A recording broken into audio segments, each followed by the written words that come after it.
Combing చేస్తున్నాయి. మారేడుమిల్లి ప్రాంతంలో కొందరు మావోలు పరారయ్యారన్న సమాచారంతో కూంబింగ్ ముమ్మరం చేశారు. మరోవైపు మృతి చెందిన మావోయిస్టులకు పోస్ట్మార్టం పూర్తి చేసి మృతదేహాలను బంధువులకు అప్పగిస్తున్నారు. లొంగిపోయిన వారిని డీజీపీ మీడియా ముందు ప్రవేశపెట్టే అవకాశం ఉంది. మరింత తాజా సమాచారం మా ప్రతినిధి గణేష్ రంపచోడవరం ఏరియా హాస్పిటల్ నుంచి అందిస్తారు. రంపచోడవరం నియోజకవర్గం మారేడుమిల్లి ఈ ప్రాంతంలో ఆపరేషన్ సంభవ్ కొనసాగుతోంది. భారీగా కూంబింగ్ అయితే కొనసాగుతుంది. గడిచిన 2 రోజుల నుంచి మనం చూస్తున్నాం.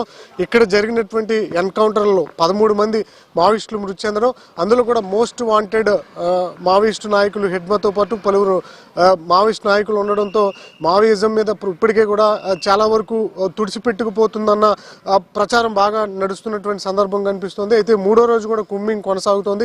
ఇదే క్రమంలో మొన్న చనిపోయినటువంటి మావోయిస్టుల యొక్క మృతదేహాలకు పోస్టుమార్టం పూర్తి చేసేటువంటి ప్రక్రియ కొనసాగుతుంది. ఇప్పటికే ఎడ్మతో పాటు మొదటి రోజు చనిపోయినటువంటి 6 యొక్క మృతదేహాలను పోస్టుమార్టం నిర్వహించి కుటుంబ సభ్యులకు అప్పగించడం జరిగింది.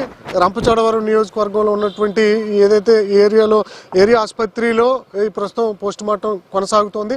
ఇప్పటికే 6 మృతదేహాలను కుటుంబ సభ్యులకు అప్పచెప్పారు. ఇంకా 7 నిన్న ఎన్కౌంటర్లో మృతి చెందినటువంటి టెక్ జగదీష్, ఆశా, మరొక 4 దళ సభ్యులందరూ 5 దళ సభ్యులందరికీ వాళ్ళ పోస్టుమార్టం పూర్తయిన తర్వాత వారి కుటుంబ సభ్యులకు అప్పచెప్పేటువంటి అవకాశం కనిపిస్తోంది. ఇంకా ఈ కూంబింగ్ లో ఇంకెవరైనా పట్టుబడతారా లేదని చూడాల్సిందే. అయితే కొందరు మావోయిస్టులు లొంగిపోయినట్లుగా తెలుస్తుంది. వారిని కాసేపట్లోనే ఆంధ్రప్రదేశ్ డీజీపీ హరీష్ గుప్తా ఆధ్వర్యంలో మీడియా ముఖంగా చూపించేటువంటి అవకాశాలు కూడా కనిపిస్తున్నాయి. మనం చూస్తున్నాం కదా, ఆపరేషన్ ఖగర్ పేరుతో ఇప్పటికే గడిచినటువంటి 6-7 నెలల నుంచి ఆపరేషన్ కొనసాగుతుంది. ఇప్పటికే చాలా మంది ముఖ్యమైనటువంటి మావోయిస్టులు అంతా కూడా చనిపోవడం, చాలా మంది లొంగిపోవడంతో మావోయిస్టు పార్టీ యొక్క మనుగడ అయితే ఇప్పటికే ప్రశ్నార్థకంగా మారినటువంటి సందర్భం కనిపిస్తుంది. 2026 మార్చి 30 నాటికి మావోయిజం లేకుండా చేస్తామని చెప్పి కేంద్ర ప్రభుత్వం ఏదైతే ప్రకటించిందో దానికి అనుగుణంగా ముందుగానే మావోయిజం అనేది లేకుండా ఉండేటువంటి సూచనలు కనిపిస్తున్నాయి. ఎందుకంటే ముఖ్యమైనటువంటి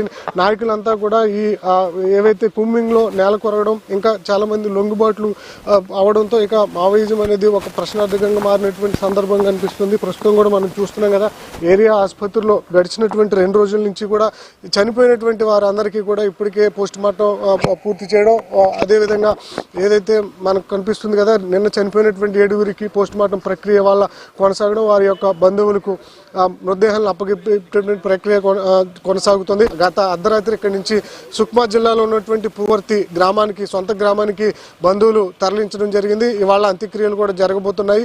అయితే మనం చూస్తున్నాం కదా, ఈ ఆపరేషన్ సంభవ్ ఇంకా కూడా కొనసాగుతోంది. ఏజెన్సీ ప్రాంతంలో చాలా మంది భద్రతా బలగాలు ఇక్కడ కూంబింగ్ నిర్వహిస్తున్నాయి. ఇప్పటికే 13 మంది నేల కొరగడం, ఇంకా చాలా మంది మావోయిస్టులు తప్పించుకున్నారు అనే దాదాపు 11 పోలీస్ స్టేషన్లకు ఆంధ్రప్రదేశ్ డీజీపీ నుంచి ఆదేశాలు ఇచ్చారు. అప్రమత్తంగా ఉండాలని చెప్పి, ఏవైతే ఇక్కడ బజార్లు ఉంటాయో సంత బజార్లు వాటి మీద కూడా దృష్టి పెట్టాలని చెప్పి ఆదేశించడం జరిగింది. మొత్తంగా అయితే ఈ మారేడుమిల్లి ఏరియాలో గడిచినటువంటి 2 రోజుల నుంచి జరిగినటువంటి కూంబింగ్ లో ముఖ్యమైనటువంటి నాయకులను కోల్పోవడంతో మావోయిజం అనేది ప్రస్తుతం ప్రశ్నార్థకంగా మారినటువంటి సందర్భం కనిపిస్తుంది. ఇప్పటికే మావోయిస్టు పార్టీ నుంచి ఎలాంటి ప్రకటన లేదు. ఎందుకంటే ముఖ్యమైనటువంటి నాయకులను కోల్పోయినా, మావోయిజం పార్టీ నుంచి ప్రకటన లేకపోయినా మాజీ మావోయిస్టులంతా కూడా ఈ తుపాకులను అంతా వదిలి జనస్రవంతిలో కలిసిపోవాలన్న పిలుపునైతే ఇవ్వడం జరిగింది. దీనికి ప్రతిగా ఉన్నటువంటి ఎవరైతే ఇంకా మావోయిస్టులు ఉన్నారో వారు ఇంకా లొంగిపోతారా లేదని చూడాల్సింది. అయితే పలువురు మావోయిస్టులు డీజీపీ అంటే పోలీసుల వద్ద లొంగిపోయినట్లు తెలుస్తుంది. వారికి మరి కాసేపట్లోనే రంపచోడవరం ప్రాంతంలో వారందరినీ కూడా మీడియా ముఖంగా ఎవరెవరు లొంగిపోయారు, వారి వివరాలు ఏంటనేది వెల్లడించేటువంటి అవకాశం కనిపిస్తుంది. ఇప్పటికే విజయవాడ, కాకినాడ, అంబేద్కర్ కోనసీమ జిల్లాలో మొత్తం 50 మందికి పైగా మావోయిస్టులను పట్టుకోవడం, వారందరినీ కూడా జైలుకి తరలించినటువంటి విధానం చూసాం. ఇప్పుడు తాజాగా మరికొందరు లొంగిపోవడంతో వారిని మీడియా ముఖంగా ప్రవేశపెట్టి తిరిగి వారి మీద కూడా అంటే కోర్టులో ప్రవేశపెడతారా లేదని చూడాల్సి ఉంది. మొత్తంగా అయితే ఆపరేషన్ సంభవ్ ఆంధ్రప్రదేశ్లో సక్సెస్ అయింది. ఇంటెలిజెన్స్ వ్యవస్థ అనేది చాలా సక్సెస్ఫుల్గా ఛత్తీస్గఢ్ నుంచి ఆంధ్రప్రదేశ్లోకి ఎంటర్ అయినటువంటి మావోయిస్టులందరినీ కూడా పట్టుకోవడంలోనూ, అదేవిధంగా ఎదురు కాల్పులకు పాల్పడినటువంటి మావోయిస్టును మట్టుపెట్టడంలోనూ ఒక విధంగా సక్సెస్ అయిందని చెప్పాలి. ప్రస్తుతానికైతే ఆపరేషన్ సంభవ్ ఇంకా కొనసాగుతుంది. 2 రోజుల పాటు కొనసాగుతుంది అనేది డీజీపీ ప్రకటనలో మనకు వెల్లడయ్యే అవకాశం కనిపిస్తుంది. రంపచోడవరం నియోజకవర్గం నుంచి కెమెరామెన్ బాలుతో గణేష్ న్యూస్.